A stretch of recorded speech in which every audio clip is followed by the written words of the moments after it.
जन्नत के पत्ते। तुम। हया ने लब खोले मगर रुक गई। उसके अंदर उबलता गुस्सा, बेयकीनी, सब कुछ रुक गया। कहीं कुछ गलत था।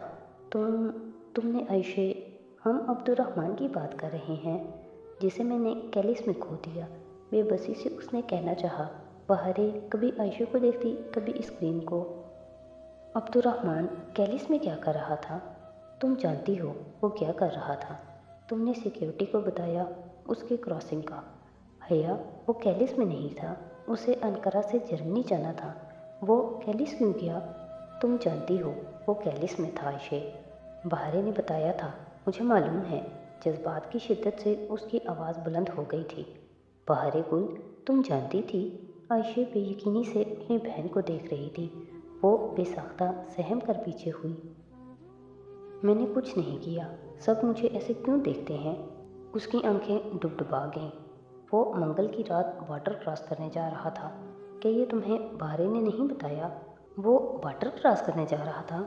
नहीं हया, ये नहीं हो सकता। आयशे अभी तक दम बखूद थी। मैंने तो उसके बारे में किसी को कुछ नहीं कहा। मैंने तो नसूर फखरी के बारे में बताया था सिक्योरिटी को। उसने बॉर्डर क्रॉस करना था। मंगल और पीर की दरमियानी शब। वो जहान था आयशे। तुमने कॉल ही क्यों की सिक्योरिटी को? वो दबी दबी चिल्लाई थी। उस रात के ज़ख्म, बॉर्डर की बू, रोशनी के गोले, सब फिर से ताज़ा हो गया था। क्योंकि मुझे अब्दुर्रहमान ने ऐसा करने को कहा था।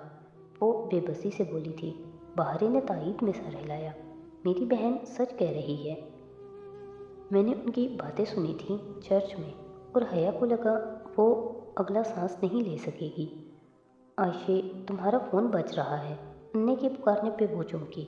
गोद में रखा मोबाइल जाने कब से बज रहा था।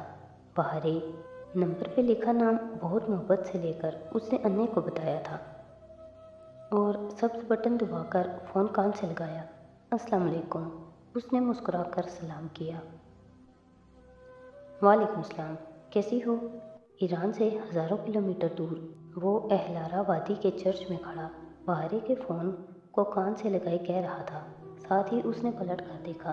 चर्च के खुले दरवाजे से बैरूनी सीढ़ियाँ नज़र आ रही थीं जो पहाड़ के नीचे तक जा रही थीं।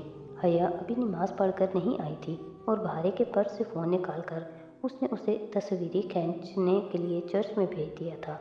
मैं ठीक हूँ, तुम बताओ तुर्की वाले कैसे हैं? उसकी मुस्कुराहट और भी खूबसूरत हो गई थी। तमानियत के सारे रंग आंखों में उतर आए थे। बहुत दिन बाद उसने अब्दुर्रहमान की आवाज़ सुनी थी।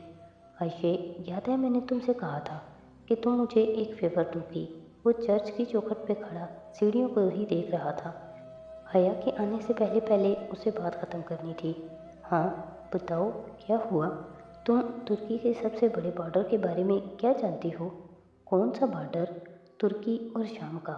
हाँ, उस बॉर्डर की एक कौमी मुजरिम इस मंगल की रात को क्रॉस करेगा, गैर कानूनी तौर पे। ऐसे में तुम्हें क्या करना चाहिए? चंद लम्हे खामोशी के बाद वो गालबन किसी और जगह आ गई थी। हाँ कहो, मैं सुन रही हूँ। तुर्की का तुम पे कर्ज है आयशे। अपने दिल से पूछो कि अगर तुम्हें मालूम हो जाए कि एक मुजरिम, तुर्की का एक कौमी मुजरिम, गैर कानूनी तरीके से सरहद पार कर रहा है तो तुम्हें क्या करना चाहिए? आयशे खामोश हो गई। वो आवाज़ मज़ीद धीमी करते हुए बोला, तुम्हें बॉर्डर सिक्योरिटी फोर्स को फ़ोन करना चाहिए।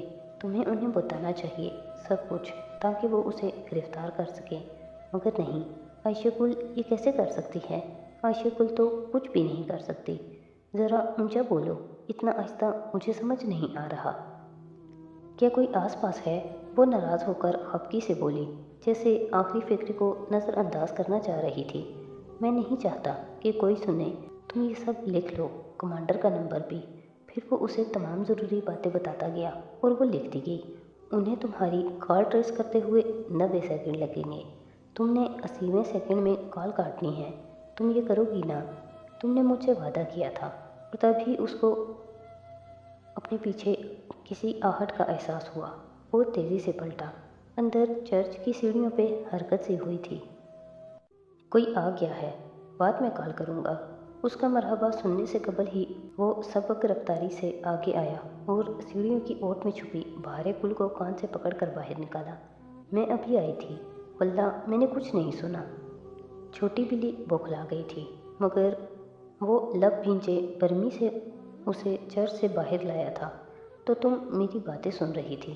تمہیں تمہاری بہن نے سکھایا نہیں کہ کسی کی بات چھپ کر نہیں سنتے؟ میری بہن کو کچھ مت کہو۔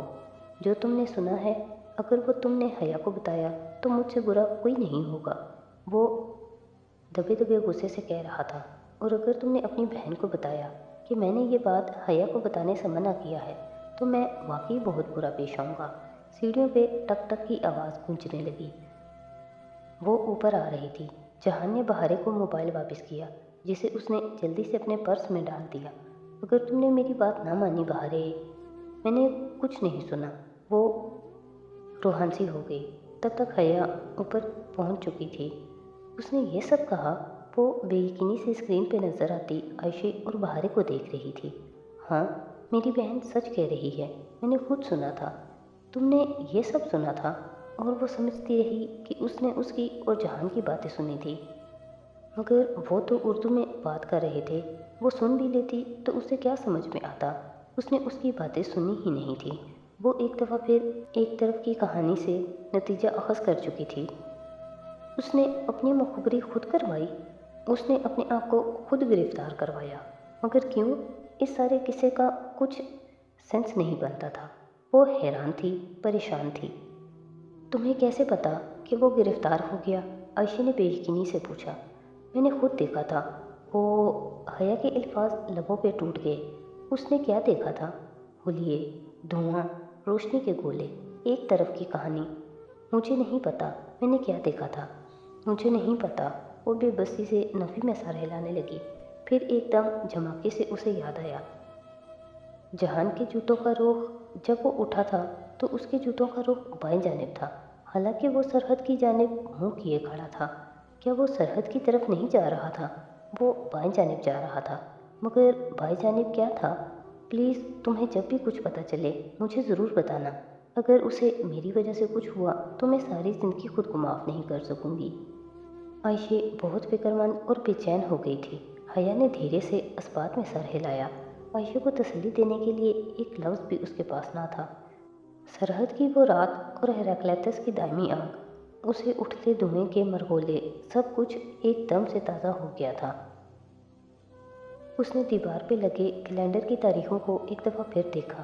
ابھی ابھی اس نے سرخ پین سے آج کی تاریخ یعنی ہفتے کا دن کاٹا تھا۔ ابھی مزید 2 روز باقی تھے، پھر منگل تھا۔ پین رکھ کر وہ ڈریسنگ ٹیبل تک آئی اور آئینے میں خود کو دیکھا۔ ڈوبتی امید کے درمیان اس کا دل بننے سنورنے تیار ہونے کسی بھی چیز کو نہیں جا رہا تھا۔ سادہ سفید شلوار قمیض اور شانوں پہ پھیلا سفید دوپٹہ، ڈھیلے چوڑے میں بندھے بال اور ویران آنکھیں۔ دل تو وہیں زیتون کے درختوں میں کھو گیا تھا۔ وہ باہر آئی تو روہیل کچن کی آدھ کھلی دیوار کے پیچھے نظر آ رہا تھا۔ اسے آتے دیکھ کر ذرا سا مسکرایا۔ پیو کی؟ وہ کپ میں کانٹے سے کافی پھینٹ رہا تھا۔ وہ ہلکا سا نفی میں سر ہلاتے آگے آئی اور کچن کی سینٹر ٹیبل کی کرسی کھینچ کر بیٹھی۔ اور کیا ہو رہا ہے؟ جہان نے کب آنا ہے؟ گھوم پھر کر وہی سوال۔ اچھا ہے نا وہ نہیں آیا، سب خوش ہو گئے۔ اسے میرے ساتھ دیکھ کر خوش تھا ہی کون بھلا؟ وہ تلخی سے بولی۔ ارے میں تو خوش تھا، بلکہ وہ آتا تو میں اور بھی زیادہ خوش ہوتا۔ خیر، پھوپھو کہہ رہی تھی کہ وہ منگل کو آ جائے گا۔ روہیل پوچھ رہا تھا یا بتا رہا تھا، وہ سمجھ نہ سکی۔ پھوپھو کو تو اس نے خود بتایا تھا، مگر جب اسے خود یقین نہیں تھا تو روہیل کو کیا دلاتی؟ نتاشا کہاں ہے؟ اس نے ادھر ادھر دیکھتے ہوئے موضوع بدلا۔ اندر ہوگی، ولیمے کے لیے اپنے ڈریس کی ڈیزائننگ کرتی پھر رہی ہے۔ اچھا، خوش ہے وہ پاکستان آ کر؟ روہیل نے کافی پھینٹتے ہوئے ذرا سے شانے اچکائے۔ یہ ہاں تھا یا نہ وہ سمجھ نہیں سکی۔ اور اب تو ابا بھی جہان سے خوش تھے، تو پہلے کون سا وہ کہتے کہتے رکی۔ ایک دم سے کچھ یاد آیا تھا۔ بیو قدم میں جب روہیل سے اس کی بات ہوئی تھی تب اس نے کچھ بتایا تھا۔ تم نے بتایا تھا روہیل، یاد ہے کہ ابا کسی وجہ سے جہان سے خفا تھے۔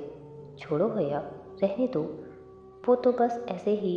نہیں مجھے بتاؤ، تم نے کہا تھا بعد میں بتاؤں گا۔ कोई ख़ास बात तो नहीं थी, लेकिन जब अब्बा 1.5 साल पहले इस्तांबुल सबीन फूफो से मिलने थे तो उन्होंने किसी लड़की को जहान को ड्रॉप करते देखा था। बस इसी बात से उनके दिल में गिरा लग गई थी। मगर खैर छोड़ो, इतनी छोटी छोटी बातों से क्या फ़र्क पड़ता है। और हया को तो ये बात अच्छी तरह याद थी। उसने अब्बा और ताया की बातें सुनी थी। हाँ, वो यही बात कर रहे थे, लेकिन जहान ने उसे ये बात कभी नहीं बताई क्योंकि उसने पूछी नहीं थी। तो क्या अभी भी कुछ ऐसी बातें थीं जो वो उसे नहीं बताता था, जैसे आयशा को वो सब कहना। उफ, वो दोनों अभी वहीं बैठे थे कि फ़ोन की घंटी बजी। हया ने आगे होकर फ़ोन उठाया। जहन में पहला ख्याल वलीद का आया था। हया, क्या तुम फारिग हो? साइमा ताई बहुत ही शीरी लहजे में बोल रही थी। यकीनन कोई काम था। जी बताइए। इरम के साथ मार्केट तक हो आओ, कुछ कमीज़ें लेनी है उसे, और अपने ताया का तुम्हें पता है, वो अकेले जाने कहाँ देते हैं। ओके, मैं आ रही हूँ। कोई और वक्त होता तो शायद वो ना आती, लेकिन इस इरम से भी बात करनी थी। सो एक नहज पे पहुंचकर वो अपनी जगह से खड़ी हुई। उसने कार पार्किंग एरिया में रोकी और गियर को न्यूट्रल पे किया। चाबी घुमाते हुए इरम को देखा। शलवार कमीज पे स्कार्फ लिए वो ज़रा बेचैन निगाहों से शॉपिंग प्लाजा को देख रही थी। चले? उसकी बात पे इरम चौंकी। हाँ चले, मुझे कुछ कमीज़ें लेनी हैं। बल्कि ऐसा करते हैं कि इरम ज़रा तज़बज़ब से रुकी। मुझे पिंक कलर में लॉन चाहिए। तुम यूँ करो, तुम शॉप के अंदर चली जाओ, जो अच्छे लगे निकलवा लो। तुम्हारा टेस्ट बहुत ज़्यादा अच्छा है। मुझे कुछ ज्वेलरी भी उठानी थी। मैं तब तक दूसरे प्लाजा से उठा लाऊं। तुम बैठो, मैं आती हूँ। वो जैसे सारी तमहीद तैयार करके लाई थी और अब जल्दी जल्दी लॉक खोलने लगी। मैं भी साथ चलती हूँ। नहीं खैर है, तुम्हारी तबीयत नहीं ठीक, तुम्हें यूं क्यों थकाऊं? बस 10 मिनट तो लगेंगे।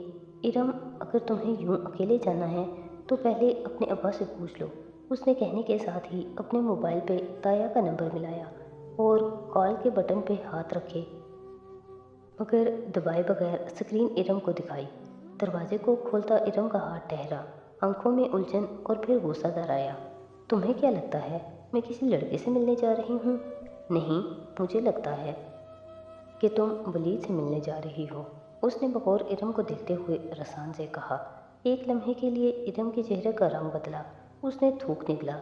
फिर वो जी कड़ा करके बोली, और अगर जा भी रही हूँ तो क्या कर लोगी तुम? मैं अकेली घर चली जाऊँगी और किसी को कुछ नहीं कहूँगी। फिर जब तुम तन्हा आओगी तो सबको खुद ही वजाहत देती रहना। मैं कुर्बानी का बकरा क्यों बनूं हमेशा?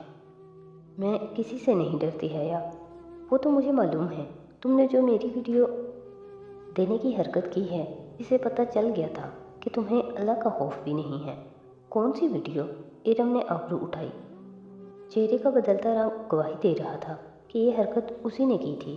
फ़ोन पे भले वो जितनी मजबूती से बात कर ले, सामने की बात और होती है।